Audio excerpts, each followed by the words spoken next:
Hey, hey, movie maniacs. My name is Sky, and I'm joined with my brother, Dusty. Dusty, I was kind of worried about you. Are you doing okay? Yeah, I'm doing good. Are you? How are you? Are you doing okay? Yeah, thank goodness I'm okay too. Nothing bad happened to me. But I was wondering, did you get hurt or anything? Are you doing okay? Oh, no, I'm not hurt, but yeah, no, I'm doing good. Everything's just fine. Oh, How sweet. are you doing? How Yeah, are you doing? I'm fine. I mean, I've got four arms or two arms and two legs. Everything's cool, but how about you? I mean, is your family good? Yeah, no, we're good. We're absolutely good. Good, man. So, this was my movie. And before we get started talking about One Cut of the Dead, I've got to say to the audience, if you're listening to this podcast or watching it on YouTube, I highly recommend stop it right now if you have not seen the movie already, because this is a movie that needs to be seen to be enjoyed. It's not good enough just to listen to two dudes talking about it. Now, Dusty, looking at him on the screen, he might have a different opinion. I absolutely love this movie. So, Dust, what do you think of it? Oh my goodness. So I had no idea what to expect. You basically told me and said, "Hey, we got to watch it." If everybody listening, like that's the first time I ever heard of One Cut for the Dead. Was our previous episode where we did that, and we were talking about a movie, and then all of a sudden he said, One Cut of the Dead." I've never heard of it. He said, "Okay, it's basically a zombie movie where people are recording zombie movies, and then zombies actually attack." I'm like, "Okay, I'll watch it." Oh my goodness. The only redeeming factor was the last 20, no, maybe even like 5 minutes where it's kind of like, you're figuring things out. Oh, it was so Really? boring. I literally fell asleep. I honestly literally fell asleep in the first, I want to say it was like the first 15 minutes. After the first 15 minutes, and they're just kind of sitting around and the lady's doing the pum, like that Yeah, yeah. pum, like over and over again. I'm like, what are we watching? And I fell asleep. I paused it. I rented it on Amazon, and I stopped it. I was like, I'm going to take a nap. I'm so tired. I laid on my bed, took a nap, and then woke up like 30 minutes later, like, okay, let me watch it again. And then I watched it. I had to start fast forwarding through it. I'm like, okay, I get it. Okay, I get it. But this is so horribly done. But then obviously you understand the whole process once they get into the middle part. The middle part, I was like, okay, it's changing. It's a little bit different. Okay, that's interesting that they're talking about the script. You kind of get the back history, which is rather interesting. And then you see everything that, all like you said, the only redeeming factor is all the things that the director had to put up with. Everybody had to put up with, like the drunk guy, his wife getting so into that she actually becomes crazy. Those are all redeeming factors. But okay, you got to tell me, what am I missing? Because it was such a snooze fest. It is such a fun movie. You watch that very first act, right? The movie's basically divided into three acts, normal three-act structure, with the first act being the actual 30-minute show that they aired on television at 1 p.m. The second act was the lead-up. The third act was the kind of behind-the-scenes of the show. And so you watch that first act, and I didn't know anything about the movie. I just heard that it was the best zombie movie ever from other people. So I started watching it, right? And I didn't know anything that it was like, oh no, I think I did know at the time the same thing you did, that it was going to be people recording a zombie movie and then the zombie outbreak happens. That's all I knew. And so I went into it thinking, oh my gosh, this is kind of weird. What are they doing? What are these weird pauses? Why are they acting all funny? Why are they talking about this stuff? And then when the movie flipped in Act 2, like you said, you start to learn, okay, well, these are actual people now. This is their real life. You can tell by the way the movie's shot. Now it's normal cameras. They're watching the action, panning, cutting and stuff, So you understand what's going on and how this director was, his mission to make this movie happen. And then the third act is where everything gets paid off, all of the weird stuff that you thought, what is going on in the first one? You understand why everything is happening. And then you understand how the director goes from being kind of an insecure, a yes man, can never say no, allowing everybody to step on him. Like he has artistic desires and dreams, but then with the TV industry and stuff and his personality, he's never able to express himself. But finally, in this movie, he's able to take charge, become the director on the scene, the director behind the scenes, and create a fantastic movie. And I just love the whole outplay of just the entire thing, storytelling and everything, three-act structure. Absolutely loved it. I am shocked that you didn't like it, and how it seems like the beginning of the movie, that weird first act, kind of threw you for a loop, and then you decided to not like it from that point forward. You are 100% right, because I had no clue. Like there was no lead up to anything of what was going on. I was just like, this is like and I completely get it. It's helping you to see the three different acts. I completely get that. But the first one was so choppy and so like, and you can, the reason why they're like waiting, somebody should be coming out. But me as the viewer, as I'm watching this, I'm like, it just doesn't make sense. Like literally, it all didn't make sense. It was just like they're making a horrible, like not even a B movie, or not even a C movie, like a Z movie, like a zombie movie, but it's a Z. It's like the worst movie ever. They're doing a horrible job. And so as I think from that point, I was expecting something different. That could be it, because I had zero expectations or knowledge of what is going on. But like I said, the only redeeming factor is once you're done, you're understanding, oh, that's why this happened. Oh, that's why that happened. Oh, I can see the director literally holding up the drunk guy, waving his arms and stuff like that, like Weekend at Bernie's almost. I can definitely see how that plays out. And you're like, oh, that was actually interesting how that played out. But I think for me, the storytelling was so rough, and also it could very well be that I'm reading the subtitles. That also is something that was like, you know what, it was one extra barrier for me to really get into it, even though I read it just fine, but it was so choppy. Like we're just sitting there looking at him and I'm waiting. And there, all of a sudden the guy says, "Hey, do you have any hobbies?" "Oh, yes, I do." "Pom." Yeah. I was like, what? And pausing that. So pausing my, I want to say distant. Yeah. My grade is not going to be very high for this movie, but I have seen, so our dad, so everybody listening to this on the podcast, you'll hear our dad. He's the one with the deep voice, and he's the one saying, welcome to the show and all that sort of stuff. He loves watching NHK. If you go and look for NHK, it's actually a streaming service of video or TV from Japan. And so he loves watching it. That's all he watches, literally all he watches. And I've seen him watch I guess episodes or something where literally they're teaching something just like that, and it's as horrific as you see in this movie, where the person says, "Okay, so somebody's going to attack you from behind. The main thing is to say palm. That if you do anything, if you just say palm, that's going to make everything better. And then you dip, and then you raise your arms up, and you're going to get away. Like every single time, the only way they're going to grab you is from behind like this. And then if you raise your arms, that's how it's literally that horrific. Like nobody is ever going to actually live if they did that." So, but I was laughing hard when I saw that. I was like, oh, that's where she learned it. I've seen episodes like that. And our dad watches that and he's kind of like, he's taking notes. I'm like, "Dad, are you serious?" Like, really? So yeah, all that combined with everything, it did, bring some memories and bring me thinking about certain stuff. It was just, I think the storytelling, in the end made it enjoyable. Like it brought it up from like a horrible grade to just like, instead of a minus to an actual grade. But anyways, what I'm failing to see like how entertaining, like going into this, how did it get to be so entertaining to you? Well, you start the movie. So, like I said, I went into it with the knowledge that filming a movie, zombies attack, and I didn't know that there would be anything beyond that. So I was watching that first 30 minutes thinking that, wow, if this is going to go on for another hour, something really cool's got to happen at some point, right? For people to be talking You're optimistic. about this movie. And then so I kept watching it. And then all of a sudden it cut, with the camera going up and then seeing her with the pentagram beneath her. And then it cut to 1 month earlier. And then it totally changed and it just flipped all of my expectations. I didn't have any expectations leading into it, not much.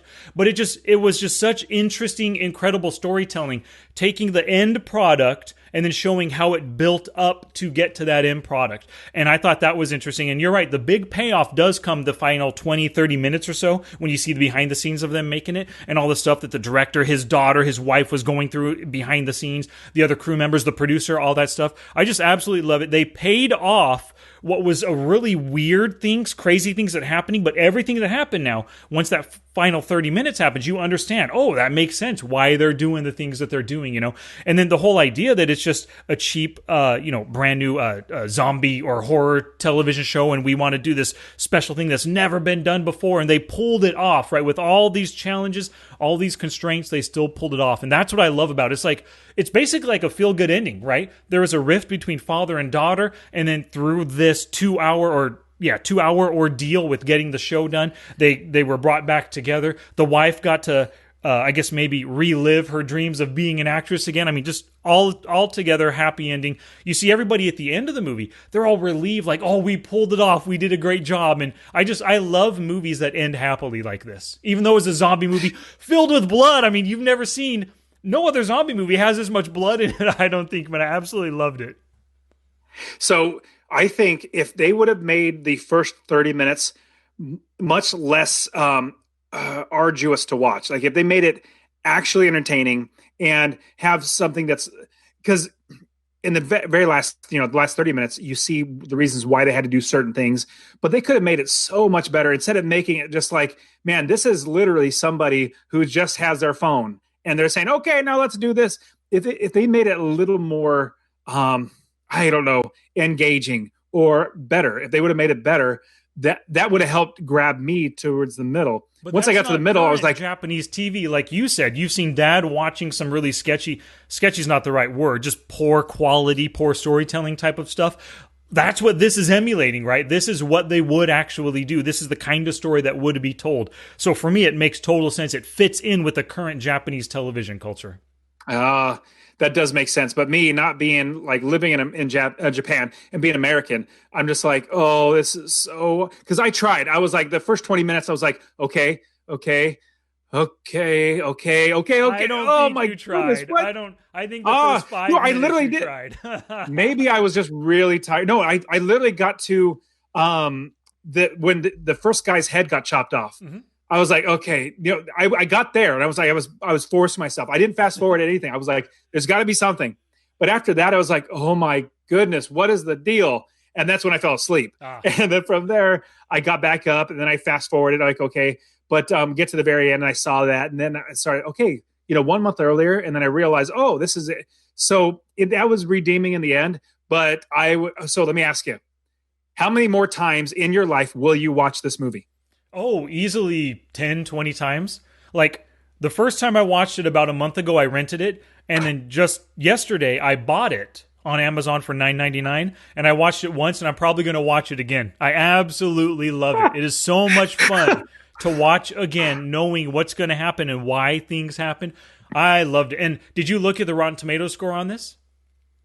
So I didn't. Only thing I did look at was how much they cost. So I think it cost like $3 million to make, and they made right now like 26 million or something. Like, sorry, 3 million yen, and they've made $26 million total so far. So, but yeah, what about the IMDb or the Rotten Tomatoes? Yeah, about 75 critics scores, 100% from critics, and hundreds of audience, and 83% of audience. So you are in the minority for sure.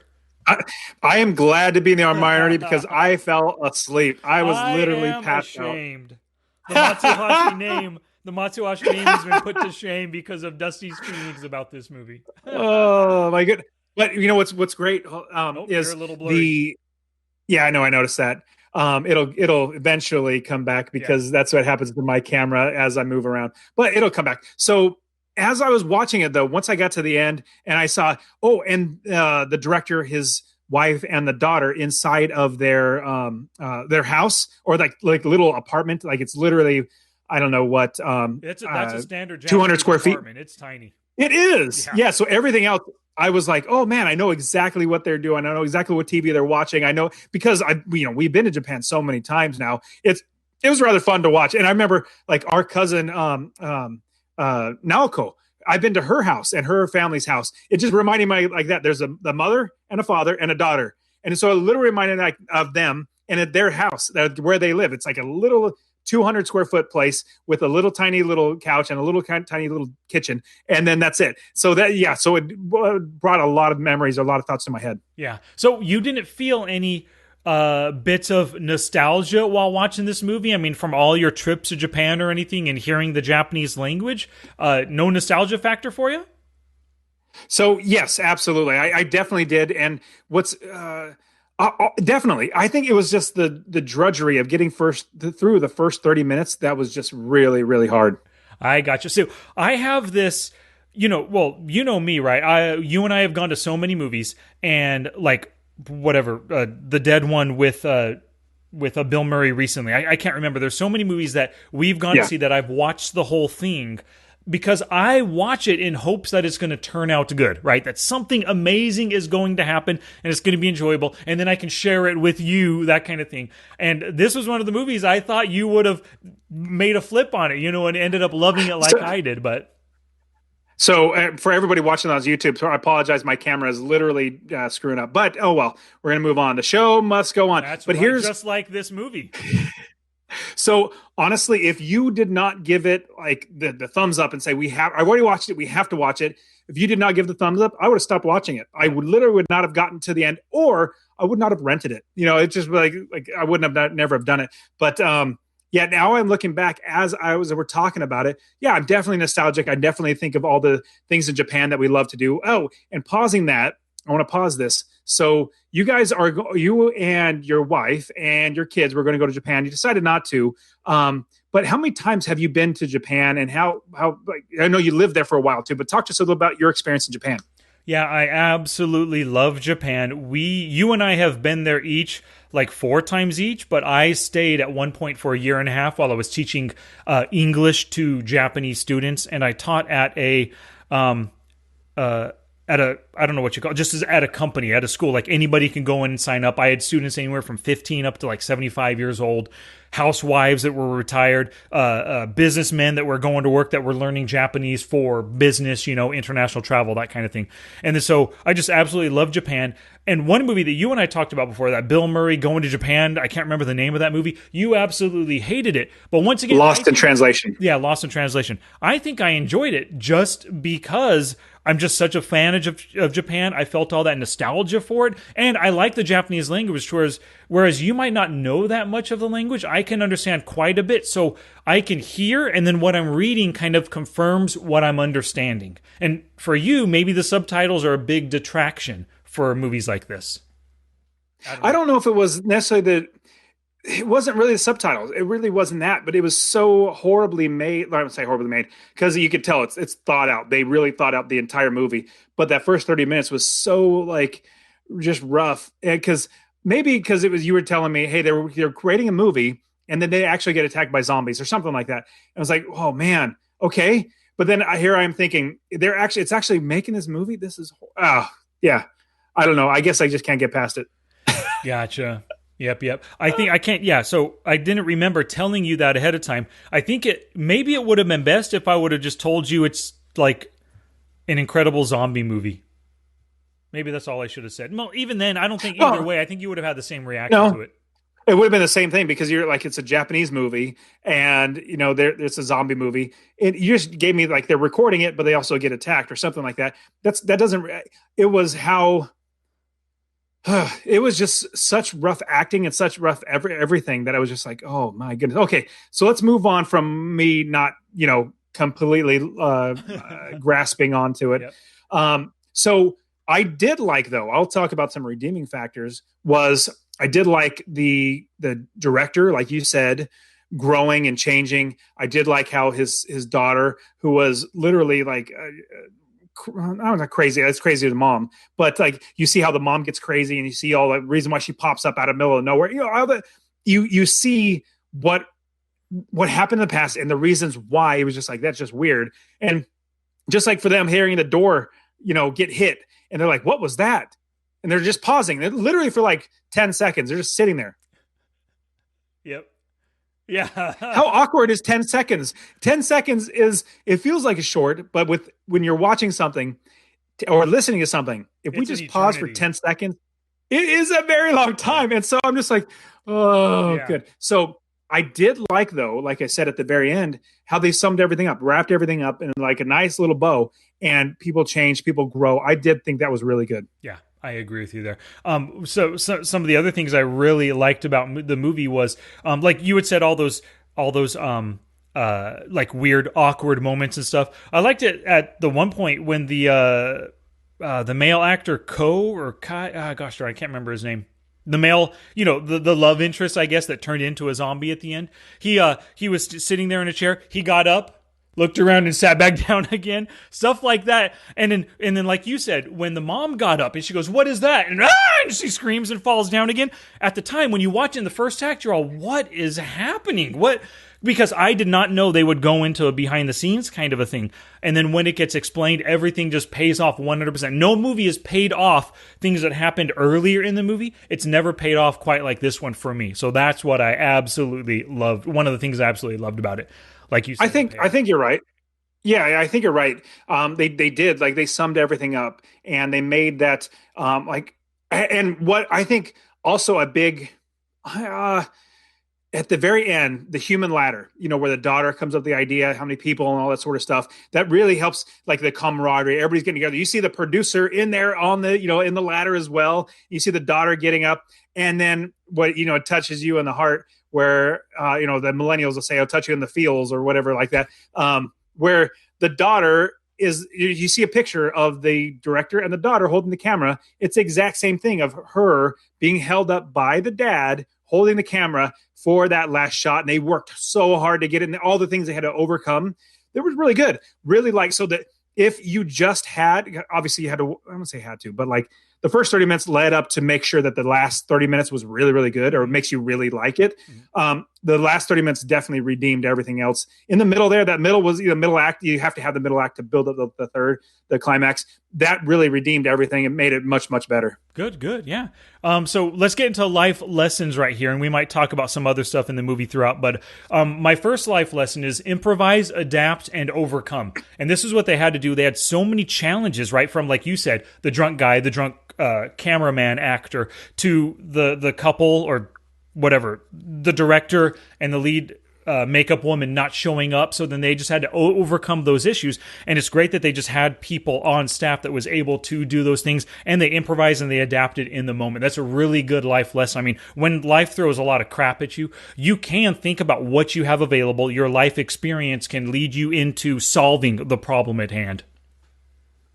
I agree. And I absolutely love that idea that, and the outcome, people don't necessarily know the difference. Obviously, you're going to see, like us, when we're watching, like, what's happening there, but they don't know everything in the background. And so, like, the main lady, the producer that either has all the money or whatever, that's putting all this on, the one that looks like a cartoon, the old lady. Oh my goodness! Like, she was like, "Wow, is she coming out of a comic book, like a manga?" It was like, wow, it was interesting, but she was like, "Hey, it worked out perfectly. Everything worked out great," because they don't know what's going on, and that's something also that adds into the fun aspect of the story, is that a lot of people, even though they had like some quirks, like what's taking so long, and like, what happened there, why was that, in the end nobody's gonna know any difference. Like, hey, this is just, we pulled it off. So yeah, absolutely agree. So the next my first lesson is never listen to Sky when he says go watch a foreign film. I'm going to say, no, I'm never doing that again. Oh, that is a terrible lesson to take away from this. You need to rewatch it. You rented it, so you still have 24 hours or whatever. You've got to rewatch it again to really wrap your mind around the story and fall in love with One Cut of the Dead, because this movie deserves your love. Okay, so should I follow the logic of, okay, yes, listen to Sky, or would it be fool me once, shame on you, fool me twice, shame on me? Nope, this is the kind of movie that I think will grow on you, Dust, so you need to be watching it. But that's okay. I have to completely disagree, and your first lesson is bunk. Nobody listened to Dusty on that account right there.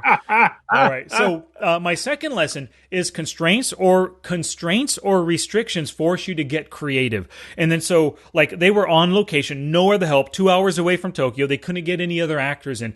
So what are you going to do? Well, you've got to use the two people that know the script the best. The director, the actual director of the show, he's going to step in to be the director. And the woman that's read it 100 times behind his back while it's sitting there on the coffee table, she's the one that's going to be the makeup artist. I mean, it's absolutely perfect. You got the drunk guy falling down. Well, we need him to be a zombie in the shot. Let's see what we can do. And the director gets behind him, and is controlling his body like you had said and stuff. So much good stuff. And,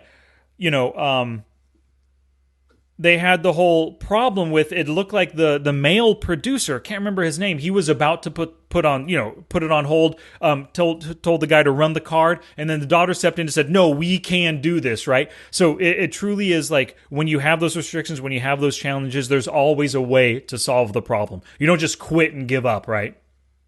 Yeah, yeah, I think that's right. And I mean, it does go along with your first lesson that you you just keep going. I've always been a firm believer that you just want to keep going. You want to make sure that you are adapting, and then you're also persevering through it. I know so many things come to me that are really good because of patience and because of perseverance. So that would be my second lesson is, as you're going through this, you're realizing they were really they pushed through it. They didn't give up, and they were patient going. I'm not saying that's patience, but they persevered through it. Even through all the challenges, they absolutely pushed through it, and they made sure they did the best of what they had.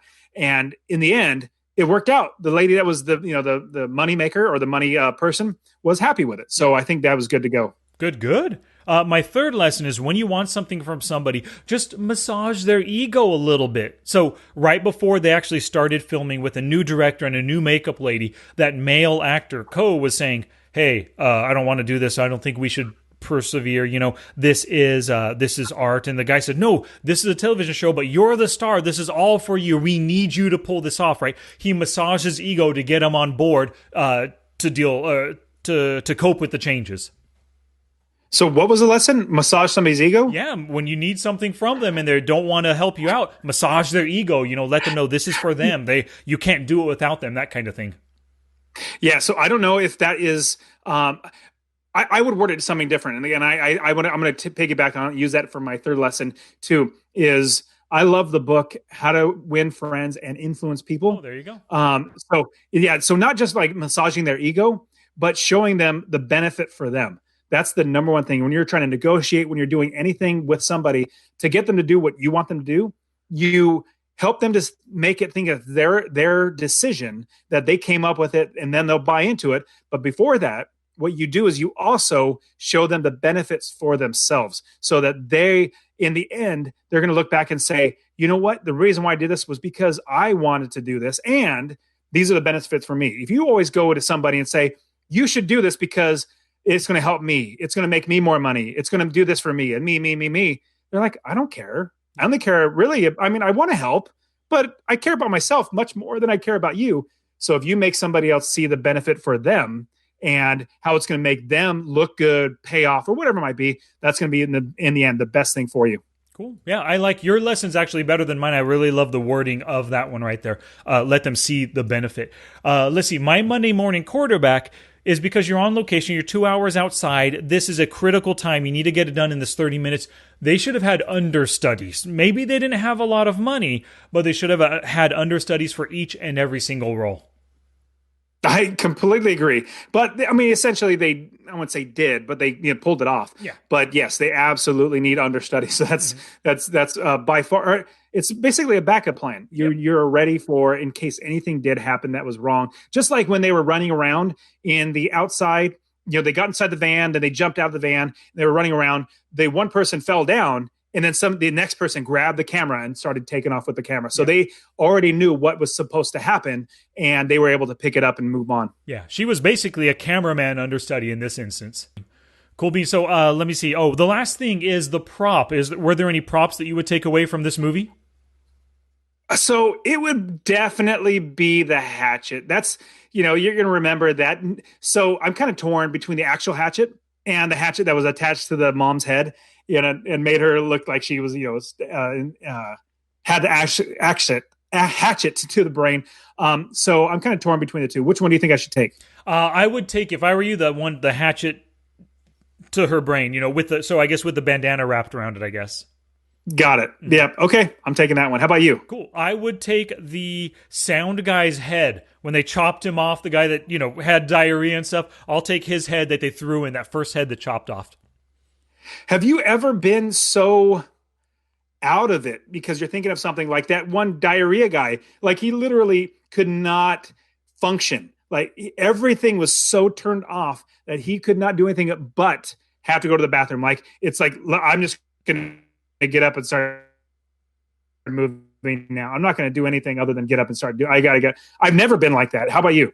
No, I haven't either. Not that I can think of, at least. But possibly. But here's the thing: he demonstrated throughout the second act that he's kind of like narrow-minded and one focus. Did you get my email? You got my email, right? I told you this. I emailed you. I can't have hard water. All that kind of stuff. Like, he's narrow-minded and focused. He can't think outside the box, right? And then so when his bowels are hurting, that's all his mind is going to be focused on. So that's just the kind of guy he is, you know. Yeah, that makes sense. Yep. So, what was your favorite scene? My favorite scene was up on the rooftop when they knocked her out, when they knocked the mother out, and then she fell, and then so that part leading back to when they got back up there again, she jumps up and goes, "What?" and she screams, and then when Chiatsu killed the director. So, like, the whole last 30 minutes was great because it paid off everything earlier. But that one small part up on that part of the roof, when she was screaming for like a full minute, looking into the camera, just screaming the whole time, you're all, what is going on? Come on, we want to see what's going on behind her. And then eventually you find, you see it paid off. I absolutely love the payoff, that whole scene right there. I remember the first 30 minutes where you're seeing her just screaming and just screaming and just screaming. I'm like, what is, this is... yeah. I guess that's just all that just really made it hard. But for me, the favorite scene for me was them running over there and creating that human ladder so that she could actually get the last shot. Like, everything culminated. Like, they always, like, maybe it seems like directors are like that. Like, we have certain things we got to get, and this was one of them. They had to get that last shot, and they figured it out and made it work. And it obviously worked out really well for them. So that was my favorite scene. And plus, you get the picture of the daddy and the daughter, working together. I thought that was really, really touching. Yeah, good. I do too. So before we get to next week's movie, Dust, any last words about One Cut of the Dead? No. If you want to brave through watching One Cut of the Dead, get the perspective that, you're going to get through the first 30 minutes, and it's going to help you to understand what the last 30 minutes, getting through the 30 minutes are going to help make the story better in the long run. Because if I would have had it, I'm kind of assuming that, because I don't know, because I didn't know the trailer, I didn't know anything about it beforehand, but I'm assuming that if I understood that the first 30 minutes, just get through it, the last 30 minutes are really going to pay everything off, I might have had a better, like, okay, let's just make it through it, and then I know it's going to get better. Once I saw that in the middle, it started changing. It's a different story. 30 days earlier, that was like, okay, now I can kind of relax a little bit, not be so irritated. But so anybody that's watching it, definitely have a perspective that you're going to be able to progress through it. I gotcha. Not, good advice coming from somebody who did not like the movie at all, So one last thing, Dust. I would give this movie an A+. I absolutely loved it, and I'll watch it again. I recommend it to anybody, but what grade do you give it? So since this is a zombie movie... Don't shame the Matsuhashi name. Since this is a zombie movie, and I did learn Pom. I learned that Pom, lift your arms up, and Pom apparently gets you out of being attacked. If you haven't watched this, you're like, what in the world is Dusty talking about with Pom? Apparently that's a way to get out of being attacked by somebody from behind. They're grabbing you around. So that Pom thing, I learned that. So because it's a zombie movie, I'm not going to give it an F-. I'm going to give it a Z. I'm going to give it a Z, and it's not going to be a Z-. It's going to be a straight Z, because the end did make me feel a little good at the end. But at the same time, I'm like, oh, that first 30 minutes was so hard to get through. So it's a Z. All right, Dust. So what movie are we going to learn from next week? So I was so inspired by the Super Bowl ad that was the best Super Bowl ad I have literally ever seen. There's been a lot of fun ones like, Budweiser, the frogs and stuff like many, many years ago. But the best Super Bowl ad I've ever seen was the Groundhog Day Part 2. It was basically a minute and 30-second, second part for Groundhog Day. Absolutely loved it. I love Bill Murray, and these types of movies are fantastic. So I want to watch Groundhog Day as our next movie. What do you think? I'm totally down with that. It's been so long since I've seen it, but I remember I've loved it for years. So I'm looking forward to watching it with kind of a different eye towards learning lessons, because as you know from this movie, most people who are watching this right now or listening to our podcast, they've probably seen Groundhog Day before. Classic movie, great stuff. And Bill Murray learns a lot of lessons, if I remember right, through the movie. So it's going to be pretty cool learning some of those lessons with him, I think. Yes, absolutely. And as you're watching it, I want you to go through and listen and think of the one-liners that are in there. You know, like he says things like, hey, would you like to come to dinner to eat with us? And Bill Murray goes, no, thanks. I've seen Larry eat. And he's like, starts eating his hand. You know, things like that. It's just, oh man, it's hilarious. All the one-liners. I don't know if those are scripted.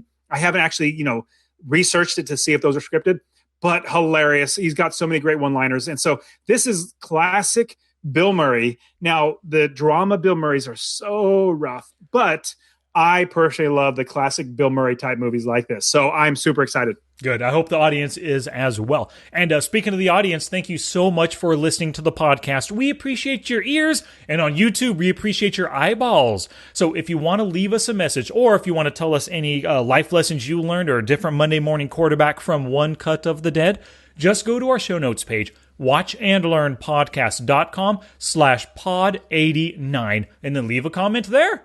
Alrighty, once again, my name was Sky. And I'm Dusty. And we will return next week with Groundhog. Oh, no. Well, hey, Sky, do it with me. All right, everybody, it's rise and shine time. It's cold out there today. You're supposed to say, it's cold out there every day. Oh, it's cold out there every day.